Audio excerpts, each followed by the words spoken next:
say hi to the future, better thinking, better outcomes. But what does this mean?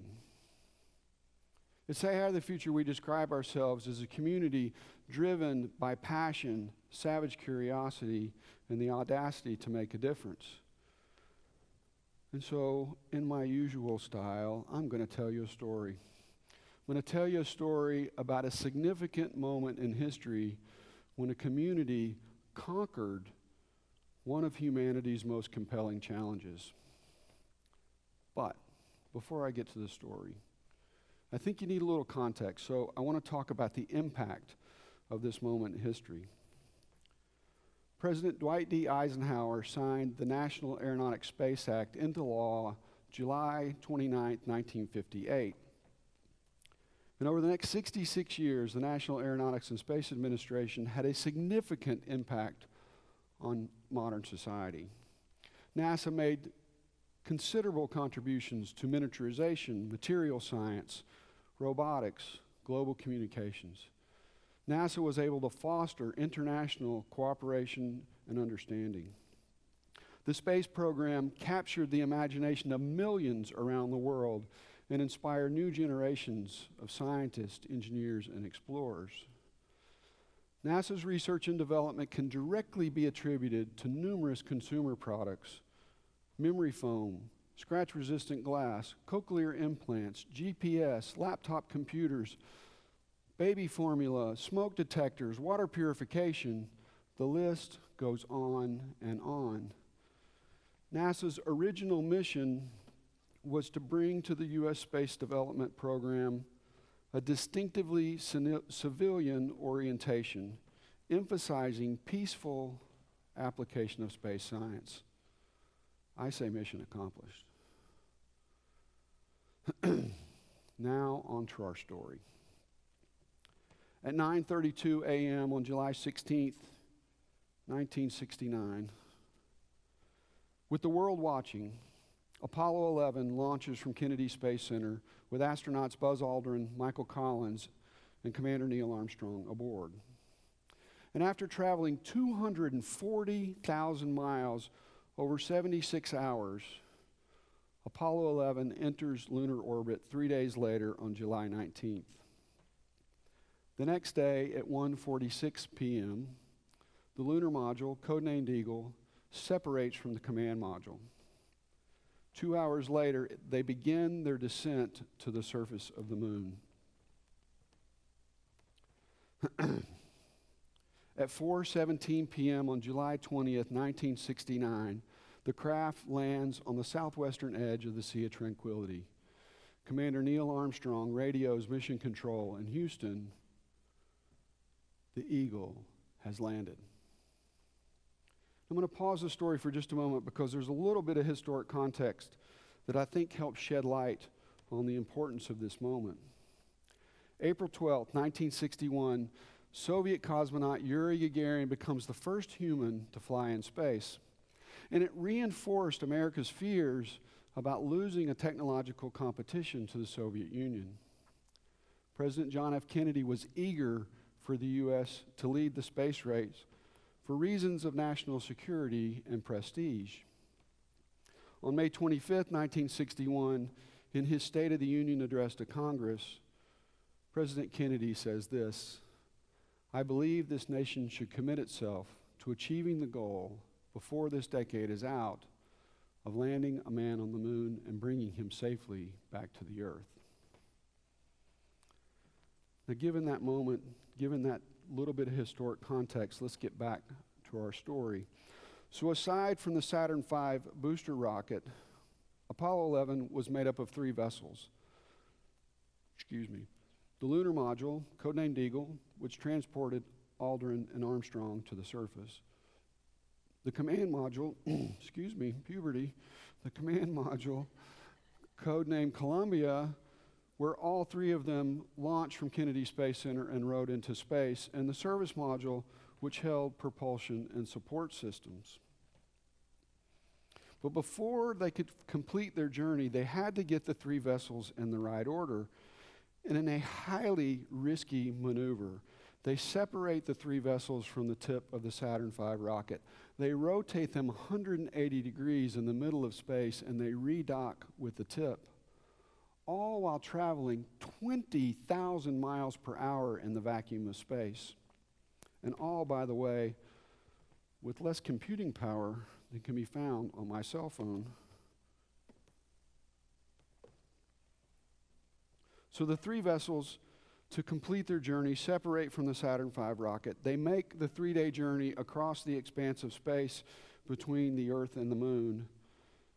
And during the descent to the lunar surface, at the last possible moment, with fuel supplies running dangerously low, Commander Armstrong recognizes that the autopilot system is going to land them in the middle of a boulder-strewn crater. Acting with ingenuity in the face of adversity, he manually maneuvers the craft to a safe spot at the edge of the crater. Once they landed, there was a mere 30 seconds of fuel remaining. So they land at Tranquility Base at 4:17 p.m. And they open the doors to the lunar module at 10:39 p.m. And from a view of the camera attached to the outside of the lunar module, at 10:56 p.m. on July 20th, 1969, Commander Neil Armstrong from Wapakoneta, Ohio, takes the last step and becomes the first human to step on the moon. He utters his now famous phrase, "That's one small step for man, one giant leap for mankind." But here's what I find really interesting about this story. In fact, I find it humorous. There was over 6 hours between landing on the moon and stepping on the surface. And as I understand the story, NASA, recognizing the gravity, pardon the pun, of this moment in history, of this community conquering one of humanity's most compelling challenges, wanted to broadcast it to the world over television. And so they told these two brave American heroes who had just completed a 240,000-mile, 76-hour journey, traveling at over 20,000 miles an hour in the vacuum of space, after performing this risky 180-degree maneuver and barely averting disaster on the landing, to take a nap. I can't imagine the amount of adrenaline, fear, anxiety, even excitement rushing through their bodies, and they're supposed to go to sleep. I find that funny. But of course, there's more to this story. While Neil Armstrong and Buzz Aldrin are making history on the surface of the moon, Michael Collins, the third astronaut on Apollo 11, has this vital but often overlooked role. He is monitoring and supporting the lunar landing. He conducts numerous experiments in space. He is collecting valuable data on the atmosphere of the moon.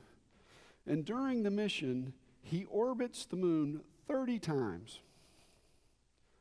30 times Michael Collins finds himself isolated completely on the dark side of the moon, unable to communicate with his colleagues at Mission Control in Houston, unable to communicate with his fellow astronauts on the other side of the moon. And he has this to say: "I am alone now, truly alone, and absolutely isolated from any known life. I am it. And if a count were taken, the score would be 300 billion plus 2 on that side of the moon, and 1 plus God knows what on this side." Michael Collins indeed had a unique perspective as the lone astronaut circling the moon while his colleagues were making history on the surface, and it's a testament to his courage and dedication. Can I get the house lights off for a moment, please?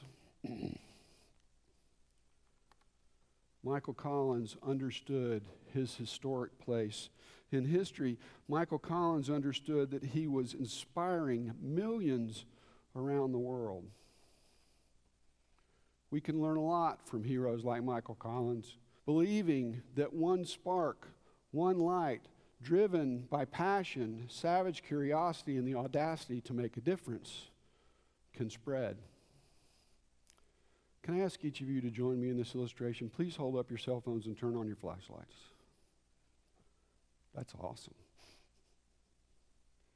Better thinking, better outcomes, driven by passion, savage curiosity, and the audacity to make a difference, attacking with integrity in the face of adversity. And just as many cell phones can light up this stage, as a community, we can shed light on humanity's most compelling challenges. As a community, we can unlock our true potential. Thank you very much, and have a great afternoon. House lights back on, please.